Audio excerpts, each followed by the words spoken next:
Welcome! In this video, I will show you how on Android 11 you can stop auto updates.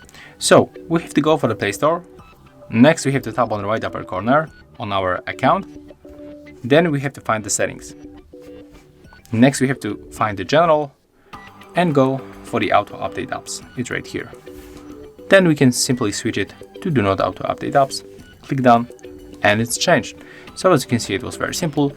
And in the Android 10, you can find these settings on the left corner right here. But as you can see right now, everything goes moved to the right. So that's it. If you find this video helpful, remember to like, comment, and subscribe to our channel.